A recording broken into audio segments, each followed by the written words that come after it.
Good morning, good afternoon, or good night, and welcome to Command Power, the show in which we discuss all things Magic the Gathering with a focus on Commander. And today we have another episode in our Spoiler Spotlight series in which I talk about, well, spoilers and tell you what my thoughts are on them. But before that, just a quick reminder to click subscribe if you enjoy my videos. We're well on our way to 1 million subscribers and your support means everything to me. And today we're going to be talking about Arwen, Mortal Queen. For 1 colorless, 1 green, and 1 white, she's a legendary creature, Elf Noble 2/2 with Arwen, Mortal Queen enters the battlefield with an indestructible counter on it, and 1, remove an indestructible counter from Arwen.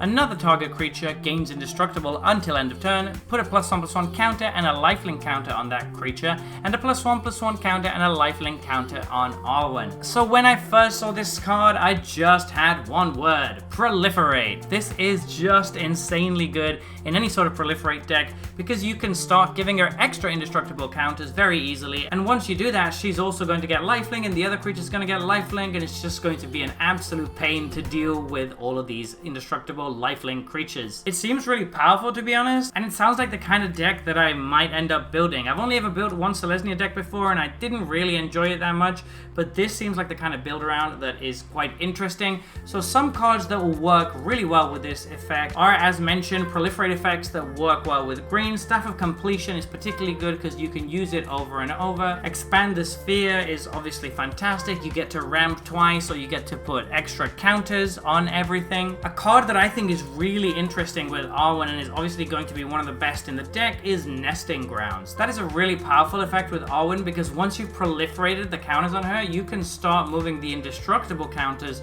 onto different creatures on your board, and then you can proliferate them, and it's just going to be very difficult eventually to deal with all of the indestructible. Normally you're only giving a creature indestructible until end of turn, but once you've proliferated and with Nesting Grounds now, you can actually switch those indestructible counters around. It is at sorcery speed, which is a little bit awkward because it does allow your opponents to interact with it quite well, but there aren't many versions of that effect, and it's just a really powerful thing to be doing in this deck. Because of that, if you do end up building the Arwen deck, I think it's going to be important to have a few ways to search up non-basic lands, because that way you can find the Nesting Grounds or Khan's Bastion, which are both great cards to have. Something like Titania's Command seems really good for that because it can put counters on all of your creatures and search up the lands, so it can kind of hit every angle you really want here and gain you a ton of life as well for your trouble. This is just a really interesting new take on the counters commanders. There's loads of commanders that care about counters, but there's not that many that come with indestructible counters, and it's just begging to be proliferated. I really love proliferate as an ability, and this is a really flavorful version of Arwen that I can totally get behind. So there you have it. Those have been my thoughts on this new spoiler.